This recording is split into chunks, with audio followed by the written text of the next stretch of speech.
A shipwreck holds bronze gears built to predict eclipses more than 1,000 years before anyone else managed it. A Roman cup turns from green to blood red depending on which way the light hits it. And in the Bolivian mountains, someone cut stone blocks with gaps between them narrower than a credit card. The computer from a shipwreck.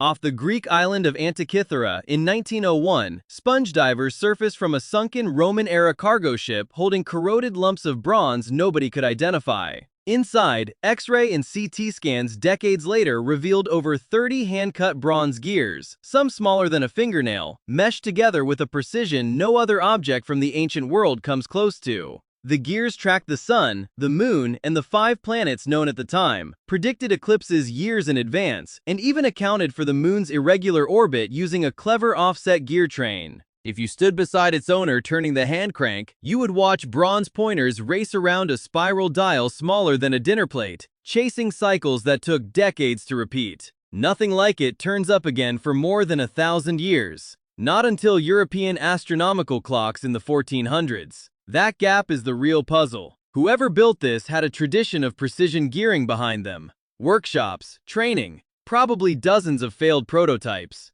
None of that has ever been found. Researchers now compare it to a slide rule crossed with a wristwatch, built by hands that left no other trace of the skill it took to make it. The steel that cuts silk. The steel arrives on Crusade battlefields before Europe has a name for what it is doing to European blades. Wood steel came out of southern India and Sri Lanka as early as 300 BCE, traveled through Damascus as a trade hub, and became famous for edges that could reportedly slice through a silk scarf floating in midair, while holding a curve that would not chip. The swirling pattern on the surface, like flowing water, comes from carbon forming into ultrafine microstructures during a very specific, very slow forging and cooling process. That process depended on ore from a particular set of Indian mines, and when European colonization disrupted that supply chain in the 1700s, the technique died out within a couple of generations. If you walked into a 19th century weapons collector's workshop and asked a blacksmith to reproduce it, he could not. And neither could most metallurgists for another 200 years. In 2006, researchers in Dresden examined a preserved Wootz blade under an electron microscope and found carbon nanotubes and cementite nanowires woven into the steel, structures nobody in ancient India could have known they were creating. Modern materials science is still catching up to a recipe that vanished with the ore it came from. The fire that burns on water. A fleet burns on open water, and the water does not put it out. The year is 672, and the Byzantine Empire is facing an Arab siege of Constantinople. It has no obvious way to survive. Byzantine ships mount siphons that spray a burning liquid onto enemy vessels, and the flames keep burning even after they hit the sea, scattering enemy formations and saving the capital. Credit usually goes to an engineer named Callinicus, a refugee said to have brought the formula with him from Syria, though even that detail is not fully confirmed. The turn comes from the empire's own paranoia. Emperors treated the formula as a state secret so tightly guarded that only a handful of people, sometimes just the emperor and one trusted family, knew the full recipe. Naphtha, sulfur, and quicklime are the leading guesses today, based on later chronicles, but no ancient source ever wrote the actual formula down for anyone to copy. Picture yourself on the deck of an enemy ship, watching flames climb out of the water toward your hull, with no bucket able to stop them. By the time Byzantine secrecy stopped mattering, the empire itself was gone, and the recipe had nowhere left to survive. The weapon that won so many battles by staying secret ended up a casualty of its own secrecy. The jar that might spark. The object looks unremarkable, a clay jar about the size of a soda can, holding a copper cylinder wrapped around an iron rod. German archaeologist Wilhelm Koenig found examples like it near Baghdad in 1938, dated to the Parthian or early Sasanian period, roughly 2,000 years old. Fill the jar with an acidic liquid like vinegar or wine, and the copper and iron form a crude electrochemical cell that can generate a faint electrical current, something hobbyists have actually demonstrated with replicas. The debate gets sharper the closer chemists look at the metal. Most archaeologists studying the actual context now lean toward a simpler explanation, that the jars likely held sacred scrolls, with the metal components serving a structural role rather than an electrical one, since no wiring, electrodes, or devices that could use the current have ever turned up alongside them. Stand next to the display case at Baghdad's National Museum, and you are looking at an object that can technically function as a battery, without any solid evidence anyone ever meant it to be one. The twist is what tipped most archaeologists away from the battery theory in the first place. Nobody has ever found a wire, an electrode, or a single device from the period that the current could have powered, which turned a 2,000-year-old jar back into a storage container instead of an invention. The caves with no record.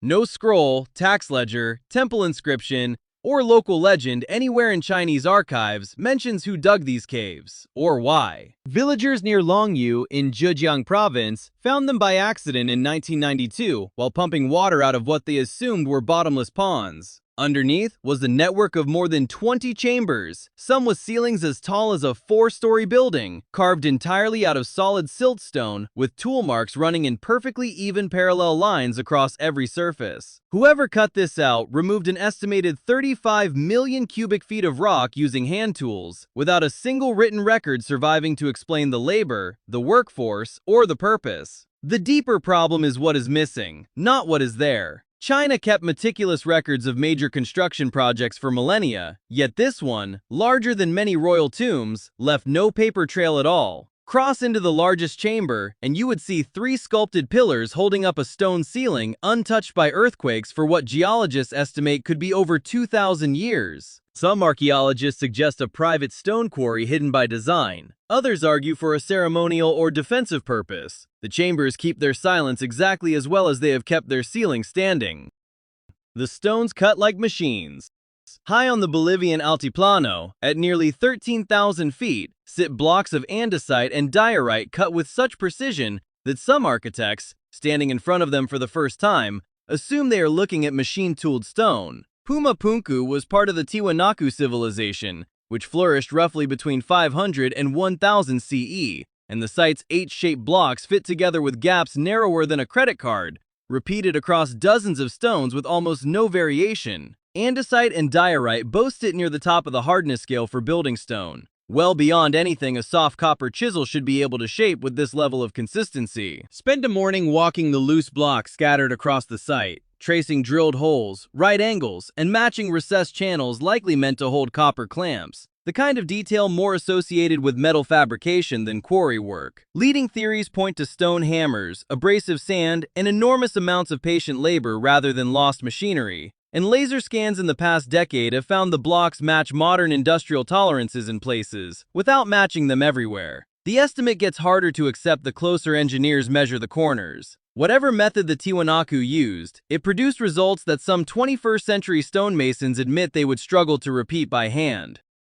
The art only the sky sees. Around 2,000 years ago, in the coastal desert of southern Peru, the Nazca people scraped away a thin layer of reddish surface stone to expose the pale ground underneath, drawing lines and figures that stretch for miles. A hummingbird, a spider, a monkey with a coiled tail longer than 3 football fields end to end, all invisible at ground level and only fully readable from the air. The Nazca had no aircraft, no confirmed hot air balloons from that era, and no elevated vantage point tall enough to see the largest figures whole. Leading theories range from an astronomical calendar tracking solstices, an idea championed by researcher Maria Rika starting in the 1940s, to newer research connecting many lines to underground water sources and ritual walking paths tied to rainfall. Walk one of the straighter lines today and you could follow it for over a mile without the line breaking or curving once, cut with a consistency that argues against casual guesswork. Nobody has found a viewing platform, a lost technology for flight, or a definitive answer for why a culture would design art meant to be seen by something other than themselves. The lines were never meant for the people walking them. They were meant for whatever the Nazca believed was watching from above, the wall that bends and holds.